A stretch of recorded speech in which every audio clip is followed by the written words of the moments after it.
بسم اللہ الرحمن الرحیم۔ السلام علیکم ورحمۃ اللہ وبرکاتہ۔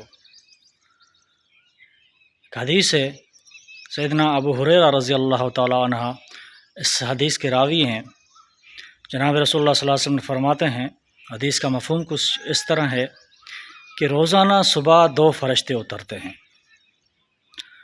اور وہ اعلان کرتے ہیں، دعا کرتے ہیں، یا اللہ صدقہ دینے والوں کے لیے اچھا بدلہ عطا کر اور بچا کے رکھنے والوں کو مال تباہ اور برباد کر۔ جی ہاں، 2 فرشتے روزانہ صبح اترتے ہیں اور ہر بندے کے لیے، یہ جو بندہ صدقہ کرتا ہے اس کے لیے دعا کرتے ہیں، یا اللہ صدقہ کرنے والوں کے مال میں برکت عطا فرما اور جو چھپا کے رکھتے ہیں، مال کو جمع کر کے رکھتے ہیں، اس کا مال تباہ اور برباد کر۔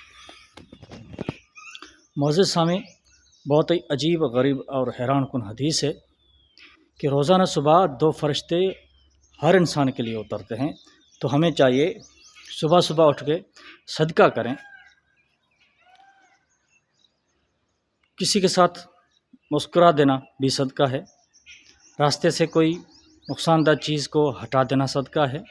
یہ چھوٹے چھوٹے صدقے، اس طرح بہت سارے صدقات ہیں۔ اگر آپ کی جیب میں 10-20 روپے ہیں تو وہ نکال کے رکھ لیں، روزانہ صدقے کی نیت سے یہ جمع کرتے رہیں اور صدقہ جمع کریں، تو اس طرح آپ فرشتے کی دعا میں روزانہ آ جاتے ہیں۔ تو یہ ہمارے لیے کتنا، دیکھو، فائدہ مند اور کتنا آسان دین ہے۔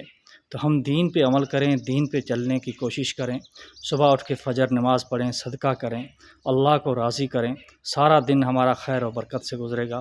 صبح اٹھ کے یاسین کی تلاوت، سورہ یاسین کی تلاوت کر لیں تو انشاءاللہ ہر کام ہمارے لیے آسان کر دیا جائے گا۔ اللہ پاک ہمارے ہر کام میں برکت ڈالے گا اور ہر پریشانی مصیبت کو انشاءاللہ اللہ پاک دور کرے گا۔ جزاکم اللہ۔ اللہ پاک آپ سب کو جزائے خیر دے اور اس حدیث پہ عمل کرنے کے لیے ہم سب کو اللہ پاک توفیق عطا فرمائے۔ آمین۔